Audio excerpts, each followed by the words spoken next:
Hi everyone, आपका अपने most classes में वेलकम है। आज हम शुरू करने जा रहे हैं खिलजी वंश। एक ही वीडियो में पूरा खिलजी वंश, इससे बाहर कुछ नहीं। ये वीडियो थोड़ी लंबी ज़रूर होगी, लेकिन मैं आपको बता दूं हर एक चीज़ इसमें, अलाउद्दीन के सारे सुधार, जलालुद्दीन और उसके बाद भी जो संस्थापक हुए, इनमें जो क्रम से आए, उनके बारे में पूरी जानकारी आपको विधिवत रूप से मिलेगी। आप नए हो तो हमारे चैनल को लाइक, शेयर एंड सब्सक्राइब ज़रूर कर लीजिएगा। आप यकीन मानिएगा, खिलजी वंश इससे ज़्यादा कुछ नहीं है। हर चीज़ मिलेगी, पॉइंट टू पॉइंट बात मिलेगी, सारा एग्ज़ाम ओरिएंटेड होगा। चलिए अब शुरू करते हैं अपनी क्लास को। खिलजी वंश सर्वप्रथम इसका टाइम पीरियड 1290 से 1320। इसे खिलजी क्रांति कहा जाता है। क्यों कहा जाता है? क्योंकि जाति व नस्ल आधारित शासन व्यवस्था की समाप्ति हो गई, इसलिए खिलजी क्रांति कहा जाता है। क्योंकि इससे पहले जो हमारा गुलाम वंश था, उसमें जाति व नस्ल आधारित व्यवस्था चल रही थी, इसलिए उसकी समाप्ति हो गई, इसलिए इसे खिलजी क्रांति कहा गया। मोहम्मद हबीब ने इसे ग्रामीण की संज्ञा दी है। किसने? मोहम्मद हबीब ने इसे ग्रामीण की संज्ञा दिया। बात मानिए, इससे अच्छा कंटेंट आपको मिलेगा नहीं कहीं। मोहम्मद हबीब ने इसे ग्रामीण की संज्ञा दी। अब खिलजी कौन थे? सबसे बड़ी बात, खिलजी थे कौन? खिलजी अफगानिस्तान की हेलमंद घाटी में निवास करने वाली एक तुर्क जाति थी। ठीक, इस काल में दिल्ली सल्तनत का विस्तार सुदूर दक्षिण तक हो गया। ठीक है, दक्षिण तक हो गया, क्योंकि दिल्ली सल्तनत में ये पहला वंश था जिसने दिल्ली सल्तनत में सुदूर दक्षिण तक साउथ इंडिया में एंट्री करने के लिए सोचा, वो कामयाब रहा। ठीक है, इतनी पॉइंट थी बात, आपने नोट कर ली। खिलजी कौन थे? हेलमंद घाटी में निवास करते थे। इस काल में, इस वंश में पहली बार सुदूर दक्षिण तक विस्तार हो गया दिल्ली सल्तनत का। अब हम शुरुआत करते हैं इसके संस्थापक के पहले। ठीक है, कौन है? सबको पता है, जलालुद्दीन फिरोज। इसका टाइम पीरियड 1290 से 1296 तक, 6 साल तक। इसने राज्याभिषेक 13 जून 1292 को भाई किला खोरी के महल में किया था। अब आपको पता होगा कि किला खोरी महल किसने बनवाया था। नहीं पता हो तो आप मुझे पुरानी वीडियो अब जरूर देखिएगा जाके। सर्वाधिक वृद्ध सुल्तान है। 70 वर्ष के में ये इसने सुल्तान की उपाधि ली थी। 70 वर्ष में यह सुल्तान बना था। सुल्तान बनने से पूर्व जलालुद्दीन समाना का सूबेदार था तथा सरे जहांगीर संरक्षक के पद पर नियुक्त था। आप नोट करते हुए चलिएगा पूरी बात। सुल्तान बनने से पूर्व जलालुद्दीन समाना का सूबेदार था तथा सरे शाही संरक्षक के पद पर नियुक्त था। इतिहास में ये क्वेश्चन एक बहुत इंपॉर्टेंट, सुन लीजिएगा थोड़ा सा पूरी। इतिहास में जलालुद्दीन खिलजी के समय मंगोल आक्रमण दबाने के लिए प्रसिद्ध था। यहाँ पे 2 क्वेश्चन है। सर्वाधिक मंगोल आक्रमण किसके समय हुए? सर्वाधिक मंगोल आक्रमण अगर आपसे पूछा जाए किसके समय हुए, तो आप हमेशा आंसर लगाएंगे अलाउद्दीन। ठीक, अलाउद्दीन। अगर आपसे पूछा जाए कि इतिहास में सर्वाधिक मंगोल आक्रमण को दबाने के लिए कौन प्रसिद्ध है, तब आप बताएंगे जलालुद्दीन फिरोज खिलजी। दबाने के लिए जलालुद्दीन फिरोज खिलजी, कि ये कैकुबाद के समय का था और तब से ही मंगोल आक्रमण चालू हो गए थे। कैकुबाद क्यूमर्स के समय ही था ये। ठीक है, तो इससे टाइम पीरियड ज़्यादा मिला, इसलिए इसे दबाए ज़्यादा हैं। लेकिन अगर पूछा जाए सर्वाधिक मंगोल आक्रमण किसके शासनकाल में हुए, तब आप बताएंगे अलाउद्दीन। ये बहुत इंपॉर्टेंट बात है। मैं आपको सच बताऊँ ना, इसमें लिखा नहीं, लेकिन आप मानेंगे नहीं। Bihar public service commission, UP PCS, तीनों में ये क्वेश्चन पूछे गए, दोनों में। ठीक है, अब शुरू करते हैं अपनी आगे। शासन नीति। जलालुद्दीन फिरोज की शासन नीति लौह एवं रक्त की नीति का त्याग कर अहस्तक्षेप की नीति अपने। ये पहली बार दिल्ली सल्तनत में यह इसने किया था। इसने लौह एवं रक्त की नीति त्याग कर अहस्तक्षेप की नीति अपनी। इसका कारण था क्योंकि ये 70 वर्ष की अवस्था में आ चुका था, ये वृद्ध हो गया था, इसके खून में वो गर्मी नहीं रह गई थी। ये शांतिपूर्ण अपने शासन को चलाना चाहता था। दिल्ली सल्तनत का प्रथम सुल्तान जिसने जनता की इच्छा को शासन का आधार बनाया। समझ के, दिल्ली सल्तनत का प्रथम सुल्तान जिसने जनता की इच्छा को शासन का आधार बनाया, क्योंकि ये बुजुर्ग हो गया था। ये केवल अपने काम से, जब तक जीवन चल रहा तो ये सुल्तान का पद नहीं छोड़ना चाहता था बस, इसलिए ये शांत थे और जनता की ही बातों को ये आगे रखते थे। इसलिए दिल्ली सल्तनत का प्रथम सुल्तान जिसने जनता की इच्छा को शासन का आधार बनाया। ठीक है, आप चलते हैं हम आगे, आप नोट करते हुए चलेगा, मैं आपसे बार बार कह रहा हूँ। आपको PDF भी मिलेगी, अगर आप हमें कमेंट बॉक्स में बताएंगे तो आपको मैं PDF भी दूंगा। जलालुद्दीन के समय दो मंगोल आक्रमण, एक हुआ 1292 में, ये आप इसमें पूछा जाएगा नेतृत्वकर्ता कौन था। 1292 में अब्दुल्ला के नेतृत्व में जलालुद्दीन के समय में दो मंगोल आक्रमण हुए।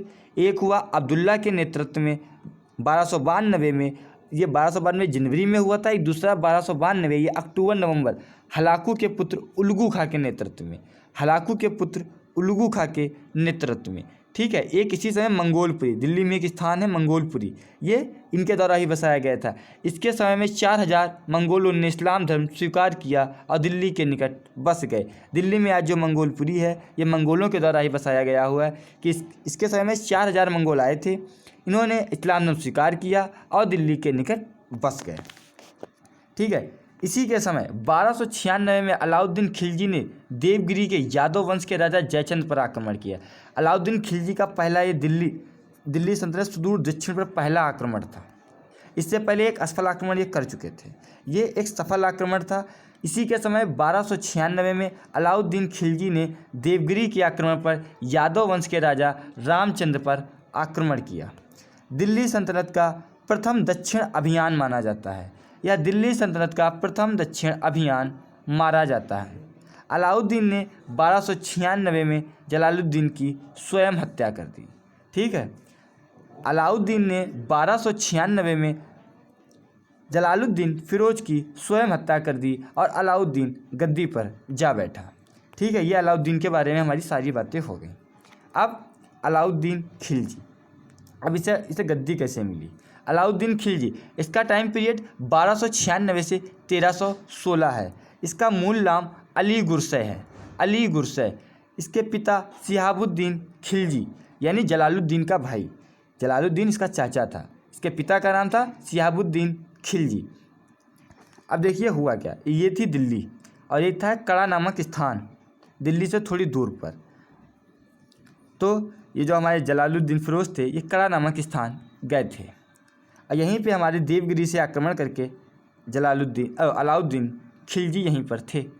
अब अलाउद्दीन खिलजी ने जलालुद्दीन फिरोज की हत्या कर दी।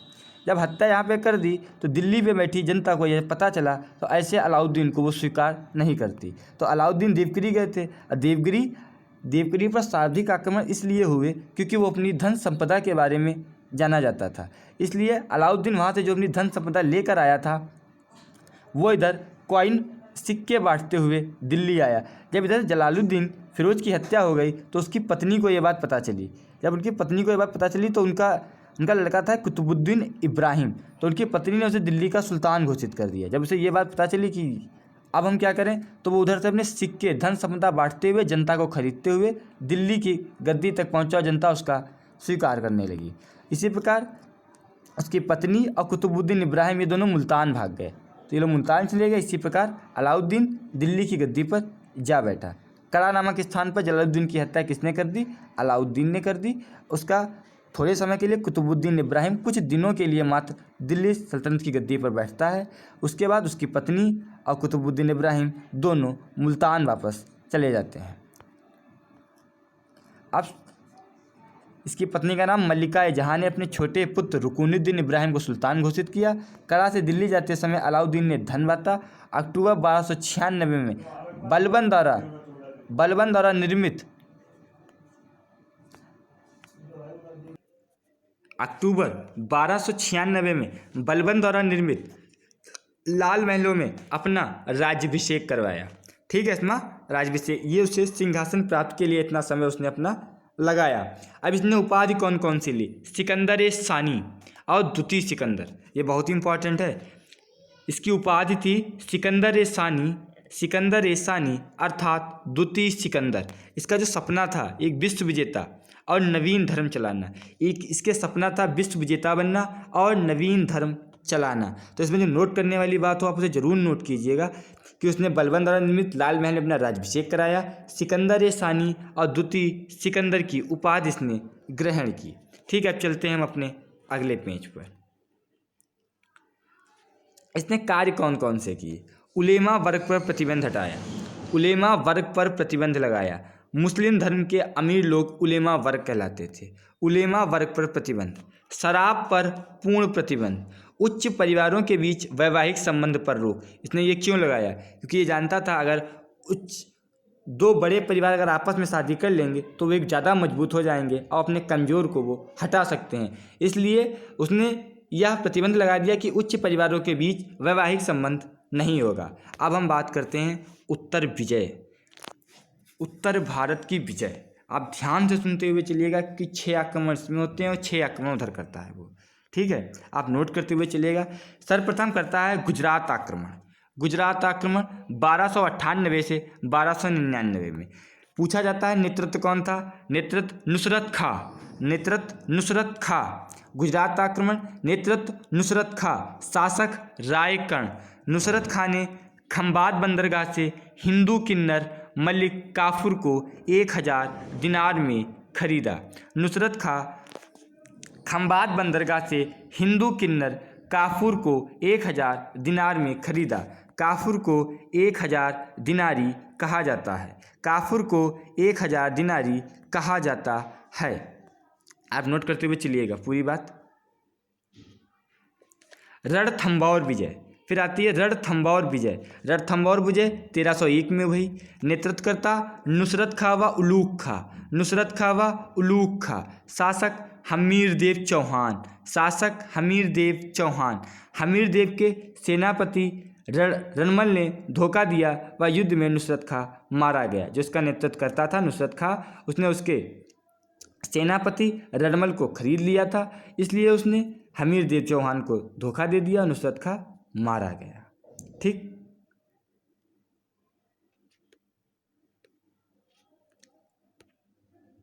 फिर चित्तौड़ विजय। चित्तौड़ विजय 1303 में भई। चित्तौड़ विजय 1303 में भई। नेतृत्वकर्ता अलाउद्दीन खिलजी, इसमें स्वयं आया अलाउद्दीन खिलजी। शासन रतन सिंह रावल। भैया बड़ा प्रसिद्ध है कहानी रानी पद्मावत की कहानी। कारण रानी पद्मावत की सुंदरता। कहा जाता है जब ये पता चला, ये श्रीलंका का एक तोता गया था बताने। मैं आपको ये बता दूं कि रतन सिंह के दरबार में रतन सिंह पद्मावती कहाँ से लाए? ये श्रीलंका में सर्वप्रथम थी। तो इनका जो तोता था वो बता के रतन सिंह के कान में आके बताया गया था कि साहब एक सुंदर महिला है जो पानी पीती है तो उसके गले से उतरता हुआ दिखाई देता है। तो रतन सिंह ने कहा कहाँ है भाई ऐसी? तो कहा जाता है ये श्रीलंका, इस साधु के भेष में गए थे, वहाँ से शादी करके रानी पद्मावती को यहाँ चित्तौड़ लाए थे। इतनी सुंदरता थी। जब ये बात उसको पता चली अलाउद्दीन खिलजी को, तो उसने भी अपना हाथ आजमाया और आज इतिहास बदल दिया। कहा जाता है इतिहास में है ऐसा नहीं तो काल्पनिक है, हमें भी श्योर थोड़ी ना इसके बारे में। कारण रानी पद्मावती की सुंदरता। रानी ने जौहर किया, सबको पता होगा। चित्तौड़ का नाम खिजराबाद रखा गया, अलाउद्दीन का पुत्र खिज्र खां। ठीक है, आप चलते दिखते हुए चलिएगा।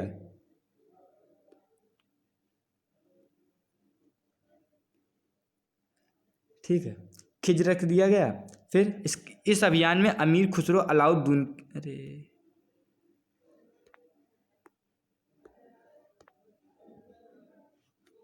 इस अभियान में अमीर खुसरो अलाउद्दीन के साथ गया था, लेकिन अमीर खुसरो ने अपने किसी भी ग्रंथ में इस चीज़ का उल्लेख नहीं किया है। ठीक है, इसी समय मंगोल तारगी बेग ने दिल्ली पर आक्रमण किया। इसी समय मंगोल तारगी बेग ने दिल्ली पर आक्रमण किया था। अब मालवा विजय। मालवा विजय 1305 में भई। मालवा विजय 1305 में भई। मालवा में पड़ता क्या है आपका, ये देख लीजिए। उज्जैन, धार, माड़ू और चंदेरी। इसका नेतृत्वकर्ता कौन था? आइन उल मुल्क। आइन उल मुल्क। आइन उल मुल्क। शासक महलक देव। शासक महलक देव। ठीक है, फिर इसके बाद मारवाड़ विजय 1308 सिवाना बाड़मेर। नेतृत्वकर्ता कमालुद्दीन दुर्ग। नेतृत्वकर्ता कमालुद्दीन दुर्ग। शासक शीतल देव। इसमें केवल नेतृत्वकर्ता और शासक ही पूछा जाता है आपसे। फिर एक जालौर विजय इसने की 1311 में। नेतृत्व कमालुद्दीन दुर्ग ही थे। शासक कान्हड़ देव चौहान। इस युद्ध का कारण कान्हड़ देव के पुत्र वीरन देव तथा अलाउद्दीन की पुत्री फिरोजा का प्रेम संबंध बताया जाता है। इसमें ऐसा हुआ, अलाउद्दीन की पुत्री फिरोजा थी और कान्हड़ देव, ये आपके जालौर में इनका इनका पुत्र था वीरमदेव। इनके बीच प्रेम प्रसंग हो गया। तो वीरमदेव ने अपने पिता कान्हड़ देव को बताया कि मुझे अलाउद्दीन की पुत्री से प्रेम संबंध हो गया है। तो जो कान्हड़ देव थे ये अलाउद्दीन की प्रशंसा के बारे में जानते थे। कहा तू पागल हो गया है क्या? तो उसे मना किया तो लड़का तो शांत हो गया, पर उनकी लड़की अलाउद्दीन की वो नहीं समझे। अलाउद्दीन से कहा कि या तो मुझे जिंदा चाहिए या वो मुर्दा चाहिए। तो ये खुद आते हैं अलाउद्दीन और उसका गला काट के अपनी पुत्री फिरोजा को दे देते हैं और फिरोजा उस गर्दन को लेकर यमुना में कूदकर आत्महत्या कर लेती है। ये प्रसिद्ध कहानी है एक। ठीक है, ये हो गया आपसे। अब हाँ, अब अलाउद्दीन ने क्वेश्चन पूछा अलाउद्दीन ने कितनी बार देवगिरी को जीता? तो आप देखिए 3 बार जीता है। 3 बार जीता है। ठीक, 2 बार राजा बनने पर, 1 बार राजा से पहले, क्योंकि वो जलालुद्दीन के समय 1296 में कर देता है। ठीक है, ये आप जानेंगे 3 बार जीता है, 2 बार राजा बनने के बाद और 1 बार राजा से पहले।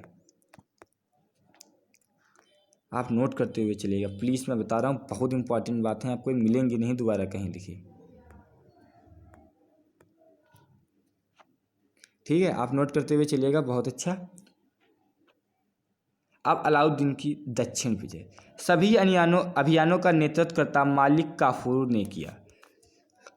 आप इसमें बताऊंगा नहीं किसका नेतृत्व करता कौन था, मैंने यहीं पे बता दिया आपको, मालिक काफूर। ठीक, अलाउद्दीन की दक्षिण विजय की जानकारी देने वाली पुस्तकें कौन सी थी? जियाउद्दीन की बरनी किताब कौन सी है? तारीख फिरोज शाह। इसमें पता चलता है अलाउद्दीन की दक्षिण विजय के बारे में।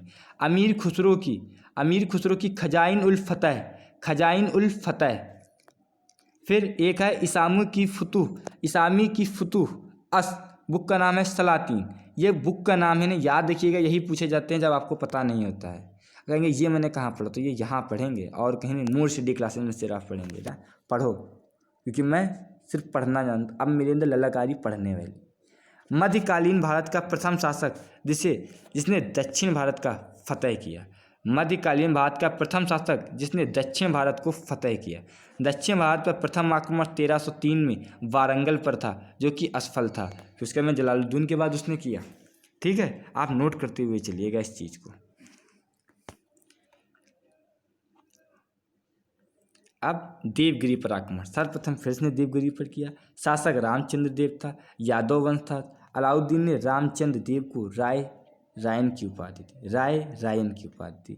इसके बाद तेलंगाना या वारंगल अभियान हुआ 1309 से 1310 तक। शासक प्रताप रुद्र देव एक काकतीय वंश थे। इसमें कहा जाता है इसने सर्वप्रथम आत्मसमर्पण सरेंडर ही करने, सोने की मूर्ति बनवाई, उस गले में सोने की जंजीर डालकर अपना आत्मसमर्पण ही कर दिया। उसने युद्ध ही नहीं लड़ा, उसने सोने की मूर्ति बनाकर गले में सोने की जंजीर डालकर आत्मसमर्पण कर दिया अलाउद्दीन खिलजी के आगे। फिर इसी समय कोहिनूर हीरा प्रताप रुद्र देव ने मालिक काफूर को दिया। अच्छा, आपको पता है इस समय कोहिनूर हीरा कहाँ है? कोहिनूर हीरा के 3 टुकड़े हैं इस समय, प्रेजेंट टाइम में कोहिनूर हीरा के 3 टुकड़े हैं। एक ब्रिटिश म्यूजियम में रखा है और 2 जो ब्रिटिश क्राउन है उनके हेड में 2 लगे हैं। मतलब हेड का मतलब जो लगाया जाता है उनके सिर पे, उसमें लगे हैं। दार समुद्रम 1310, शासक वीरपलपाल थर्ड होयसल वंश। फिर उसने पांड्य या मादुरै विजय की 1311 में। शासक वीरपाड्य थे। यहाँ ऐसा हुआ, वीरपाड्य के भाई और सुंदर पांड्य ने आक्रमण के लिए आमंत्रित किया। यहाँ 2 भाई थे जो आपस में काफ़ी लड़ रहे थे, वीरपाड्य और सुंदर पांड्य। तो वीरपाड्य ने इन्हें आक्रमण के लिए बुलाया, गए, कुछ नहीं किया, इन्होंने लड़ाई की और दोनों से धन लूटा और चले गए। फिर देवगिरी पर यह पुनः आक्रमण करता है 1313 में। शासक शंकरदेव यादव। आप याद करते हुए चलिएगा, इन्हें नोट करते हुए चलिएगा। इसके बाद मैं आपको घटना चक्र के सारे पीडीएफ गुलाम वंश और खिलजी वंश के कराने वाला हूँ। शासक शंकरदेव हो गया। अब अलाउद्दीन के आर्थिक सुधार, ये बहुत ही इंपॉर्टेंट। सर्वप्रथम इसने न्याय व्यवस्था की। न्याय व्यवस्था इसने क्या की? अलाउद्दीन के शरीयत के नियमों के विरुद्ध काम किया। शरीयत क्या होता था? एक मुस्लिम धर्म है, इनके कुछ रीति रिवाज, धर्म, कानून थे, किस प्रकार से ये काम होता है, इस प्रकार से ये काम होता है, तो उसके विरुद्ध उसने काम किए। राज्य की सर्वोच्च शक्ति सुल्तान में निहित थी। सुल्तान के बाद सदर जहां या काजी उल कुजात का पद था, जिसका सहायक नायाब काजी होता था। इसके समय में सुल्तान के बाद सदर जहां का पद आता था। सदर जहां का पद आता था। ईश्वर प्रसाद के अनुसार वह भाईचारे तथा पारिवारिक संबंधों पर बिना भेदभाव के दंड देता था। ये अच्छी बात थी उससे, मुझे ये अच्छी लगी कि वो भेदभाव नहीं करता था। भाईचारे, पारिवारिक, आप कोई भी हो, उसने नियम बना रखे हैं, कानून बना रखा है, आप उसके अंतर्गत आते हैं तो उसके अनुसार जो भी सज़ा तय की गई आपको सज़ा मिलेगी। आप चाहे भाई हो, बहन हो, परिवार का कोई सदस्य हो, उससे कोई लेना देना नहीं। फिर सैन्य सुधार। प्रथम सुल्तान जिसने दिल्ली में स्थायी सेना प्रारंभ की। प्रथम सुल्तान जिसने दिल्ली में स्थायी सेना प्रारंभ की, याद रखिएगा, प्रथम सुल्तान ने स्थायी सेना प्रारंभ की। सैनिकों को जागीर देने की प्रथा समाप्त कर नगद वेतन दिया। पहले ऐसा होता था कि अगर आप सैनिक हैं, आपको ये जगह दे दी गई, जागीर मिल गई, उसके बाद आप हो चाहे ना, आपके पास जागीर ना, उसने कहा आप अगर हैं तो आपको नगद वेतन मिलेगा। वेतन 234 टंका वार्षिक मिलता था। एक उसने एक आरिज मुमलिक नामक सैन्य मंत्री नियुक्त किया। ये पूछा जाता है आरिज मुमलिक क्या था, तो आप बताएंगे आरिज मुमलिक नामक एक सैन्य मंत्री था। सैनिकों की योग्यता के आधार पर भर्ती किया जाता था। सैनिकों को योग्यता के आधार पर भर्ती किया जाता है। सैनिकों का हुलिया दर्ज किया जाता था। सैनिकों का हुलिया दर्ज किया जाता था, यानी आधार कार्ड। कैसे पता चलेगा कि आप जब ये बट रहा है 234 रुपये टंका, तो आप एक बार ले गए, 2 बार ले, कैसे पता चलेगा? तो उसने इसमें आधार कार्ड बना दिया था। आधार कार्ड की नीति ये अब आई है, वो खिलजीवन से आधार कार्ड चलता आ रहा। हुलिया फेस, अंगूठा हो, निशान है, कोई भी हो, पता चल गया कि उसने फेस दे। सर्वप्रथम, इसलिए देखा जाए तो ये दूर दराज, बहुत दूरदर्शी आदमी था, किसने इतनी दूर तक की बात सोच ली, जो हम लोग अब सोच पाए कि हाँ आधार कार्ड जैसी चीज़ होनी चाहिए। और ये खिलजी वंश में ये अपना अलाउद्दीन सोच ले गया। बड़ी अच्छी बात है, जितना अच्छा काम किया उसे अच्छा मानना चाहिए। मैं तो उसे मानता हूँ ना, अच्छा काम किया। फिर सर्वप्रथम घोड़ों को दागने की प्रथा प्रारंभ की। सर्वप्रथम घोड़ों को दागने की प्रथा प्रारंभ की, यानी पता चल सके कि आपका ही ये घोड़ा है। एक घोड़ा रखने वालों को एक अस्था तथा 2 घोड़ा रखने वालों को द्विअस्था कहा जाता था। फिर इसने आर्थिक सुधार किए। आर्थिक सुधार क्या किए? अलाउद्दीन ने खालसा भूमि के विस्तार हेतु जागीर प्रथा का अंत कर सभी प्रदत्त भूमियां छीन ली। खालसा भूमि के विस्तार हेतु जागीर प्रथा का अंत कर सभी प्रदत्त भूमियां छीन ली। इसमें आता था वक्फ बोर्ड। आप पढ़ते हो वक्फ, तो वक्फ क्या होती है? धर्मार्थ प्राप्त हुई भूमि, यानी धर्म के लिए प्राप्त हुई भूमि। खालसा है सीधे राज्य के अधीन भूमि, उस पर कोई लेना देना नहीं, वो राज्य की भूमि। मिल्क, राज्य से पेंशन या इनाम में प्राप्त भूमि। ये राज्य जिसको भूमि देता है, ये वो होती है आर्थिक सुधार उसके थे। कर व्यवस्था ये बहुत इंपॉर्टेंट है, ध्यान से सुनिएगा। हिंदुओं को उपज का 50% और मुस्लिमों को 25%, यानी हिंदू अगर 2 बोरी उपज भई है तो उनको 1 बोरी उसे देनी है राज्य को। मुसलमान, उन्होंने अगर 4 बोरी की है तो उन्हें 1 बोरी देनी है।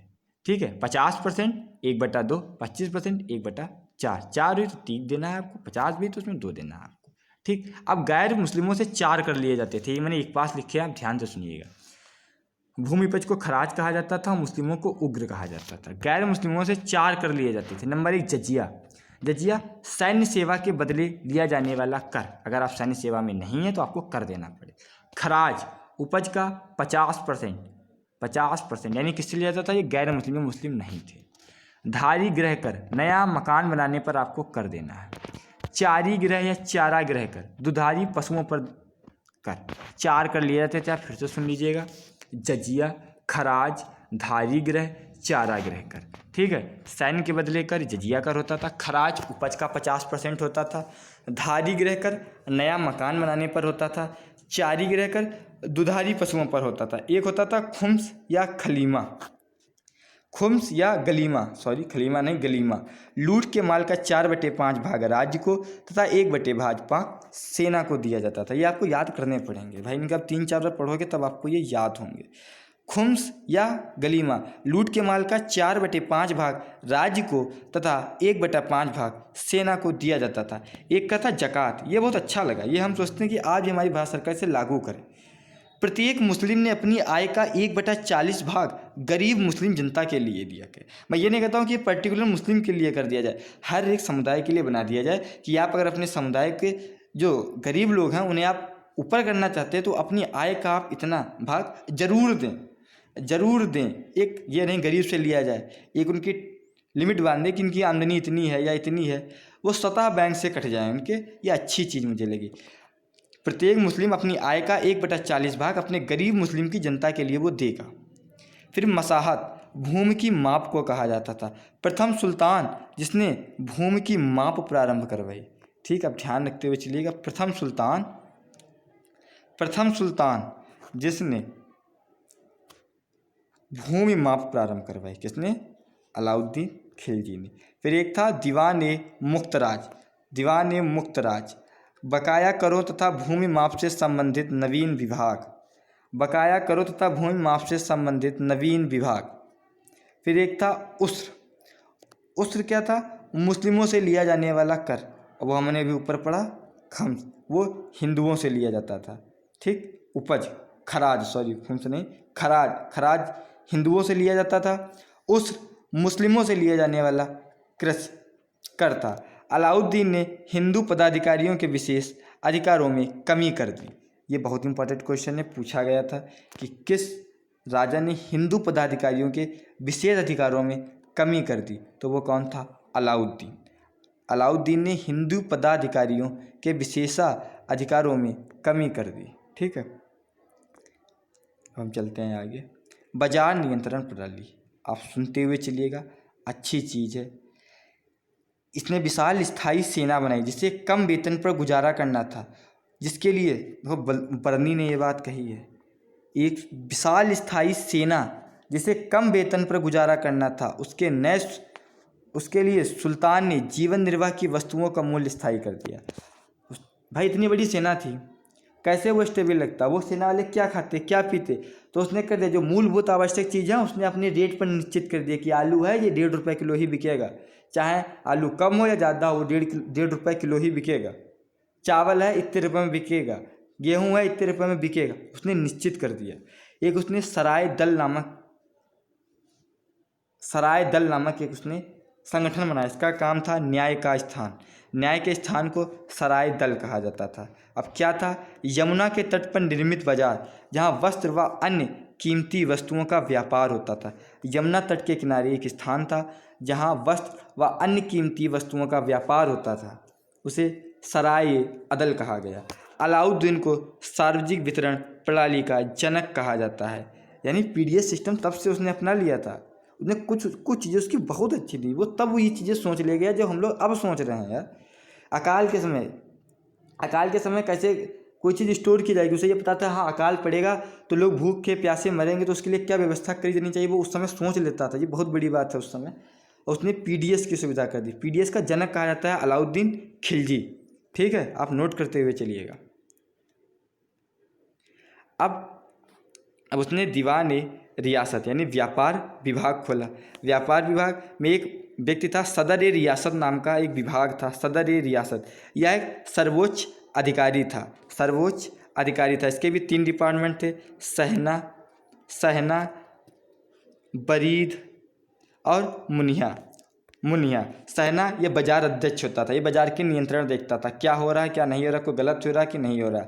मलिक मकबूल इसका प्रथम सहना था। ठीक है, बरीद एक गुप्तचर अधिकारी था जो बताता था कि आज यहाँ फ्रॉड हुआ, उसने 1 किलो कम तौला है, तो कहा जाता था कि जो कम तौलता था उस व्यक्ति का खाल 1 किलो काट दी जाती थी। मुनिया ये गुप्तचर ही थे जो ये पता लगाते थे कि कहाँ क्या हो रहा है क्या नहीं हो रहा है।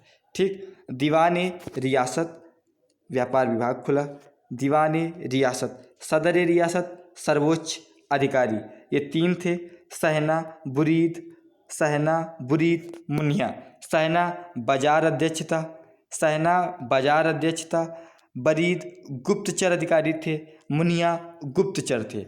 मलिक मकबूल प्रथम सहना था। अनाज के बड़े गोदाम बनवाए तथा अकाल के समय हर घर को उसने आधा मण अनाज दिया।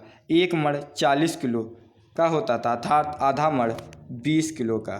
ठीक है, मण पूछा जाए आपसे मण क्या होता है तो 1 मण 40 किलो का होता था उस समय। अब इसकी मृत्यु हो जाती है 1316 में।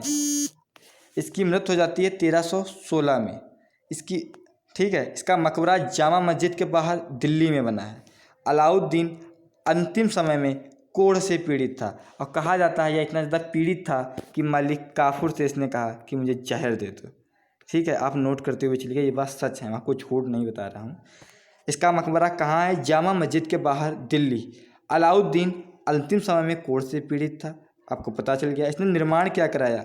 अलाई दरवाज़ा, हौज खास, सीरी फोल्ट, जमात खाना मस्जिद। इसने निर्माण क्या कराया? अलाई दरवाज़ा, हौज खास, सीरी फोल्ट, जमान खाना मस्जिद। अब इसके बारे में जो प्रसिद्ध कथन है उसे आप एक बार ज़रूर नोट कर लीजिएगा। इससे पहले मैंने आपको अभी बर्दी ने जो कहा वो बताया। अब एल्फिस्टन ने क्या कहा? उसका शासक गौरवपूर्ण था, अनेक मूर्खतापूर्ण एवं क्रूर नियमों के बावजूद अच्छा शासक था। उसका शासक गौरवपूर्ण था, अनेक मूर्खतापूर्ण एवं क्रूर नियमों के बावजूद वह अच्छा शासक था। यानी उसके अंदर कुछ क्वालिटी उस समय थी कि उसने हुलिया वाला चीज़, फिर वो जमात कर उसने लगाया, कुछ वाकई में उसने अच्छे काम किए। फिर जोधपुर से प्राप्त स्कूल अभिलेख, एक अभिलेख है उसमें प्राप्त चला है कि अलाउद्दीन के देवतुल्य से सौर पृथ्वी कांप उठी। ये क्वेश्चन पूछा गया, आपको पता है, ये यूपी पुलिस में पूछा गया है कि अलाउद्दीन के देवतुल्य सौर से पृथ्वी कांप उठी, ये कहाँ से मिला है? तो आप बताएंगे ये जोधपुर से प्राप्त संस्कृत अभिलेख के अनुसार। जैन मुनि के अनुसार उसके द्वारा विजित किलों की गणना कौन कर सकता है? उसने इतने किले जीते हैं भाई। अमीर खुसरो व इसामी ने कहा है कि अलाउद्दीन एक भाग्यशाली शासक था, क्योंकि भाग्य हमेशा किसका साथ देती है? जो बहादुरी से लड़ता है। सहारा, किस्मत भी बहादुरों का साथ देती है। ठीक है, अभी तो हमारे अलाउद्दीन हो गए, अलाउद्दीन कंप्लीट। अलाउद्दीन के बाद कौन बना ये किसी ने नहीं बताया, पर मैं आपको बता रहा हूँ, शिहाबुद्दीन अमर। क्योंकि जो उसका लड़का अलाउद्दीन का था, अलाउद्दीन की इच्छा थी कि उसके बाद शिहाबुद्दीन अमर ही शासक बने। तो शिहाबुद्दीन अमीर 1316 में मलिक काफूर के संरक्षण में सुल्तान बना। दोबा में मुबारक खां, जो कि दूसरा लड़का था, मुबारक खां ने खिलजी का पुत्र था, मलिक व उमर की हत्या करके स्वयं का सुल्तान घोषित कर लिया। ठीक है, ये भी दोनों लड़के थे, पर उसकी इच्छा थी कि शिहाबुद्दीन उमर बने। फिर कुतुबुद्दीन मुबारक शाह 1316 से 1320 4 साल तक बनता है। अब इसने क्या किया? इसने केवल इसकी एक इम्पॉर्टेंट ये बात है कि स्वयं को खलीफा घोषित करने वाला यह प्रथम सुल्तान था। दिल्ली सल्तनत में अपने आप को खलीफा घोषित करने वाला प्रथम सुल्तान कुतुबुद्दीन मुबारक शाह था। बर्नी लिखता है सुल्तान विलासी प्रवृत्ति का था। ये कभी कभी महल में नंगे वस्त्र पहनकर नंगे आ जाता था या महिलाओं के वस्त्र पहनकर आ जाता था। इसके समय में ही खुसरो खां के हाथ में शासन गया था। इसकी हत्या खुसरो ने की थी और देवगिरी पर इसने पुनः आक्रमण किया था, कुतुबुद्दीन मुबारक शाह ने। आप नोट करते हुए चलिएगा। फिर नासिरुद्दीन खुसरो कौन थे? ये अप्रैल सितंबर 1320 तक बने शासक, और ये हिंदू माता से उत्पन्न शासक थे। पैगंबर के सेनापति की उपाधि धारण की तथा अपना खुद का खुतबा पढ़ा। इसी के समय इस्लाम खतरे में है और इस्लाम का शत्रु है, ऐसे नारे लगे, क्योंकि ये हिंदू था, इसने हिंदू मूर्ति पूजा चलाई उस समय से। इसलिए लोगों ने, इसके जो अमीर वर्ग थे मुस्लिम के, उन्होंने कहा इस्लाम खतरे में है, इस्लाम का शत्रु है, इसने नारे लेके इसकी हत्या गयासुद्दीन तुगलक कर देता है। और इसके बाद अपना नया शासन वंश स्टार्ट हो जाता है, तुगलक वंश, जिसे हम अगली वीडियो में पढ़ेंगे। धन्यवाद। आज मैंने ज़्यादा बड़ी वीडियो नहीं, आधे घंटे की वीडियो, लेकिन पूरा खिलजी वंश कंप्लीट है यार। भाई पढ़ना जरूर इसको। अगर आप मुझे कमेंट बॉक्स में बताओगे ना लिखने में दिक्कत हो रही हो तो तुम्हें मैं PDF दे दूंगा इसकी। आप कमेंट बॉक्स में नंबर दे दीजिएगा, मैं आपको व्हाट्सअप कर दूंगा यार। लेकिन मैं सच बता रहा हूँ, जो पेड वीडियो चलती है ना, मैं उसका नाम नहीं लूँगा, ये उनके द्वारा बनाए गए नोट्स हैं और कुछ इसमें मेरा भी स्पेशल है, इसीलिए आप इसे ज़रूर नोट कीजिएगा। धन्यवाद। अगर हमारे चैनल पर नए हों तो लाइक शेयर सब्सक्राइब ज़रूर कीजिएगा। ओके, धन्यवाद।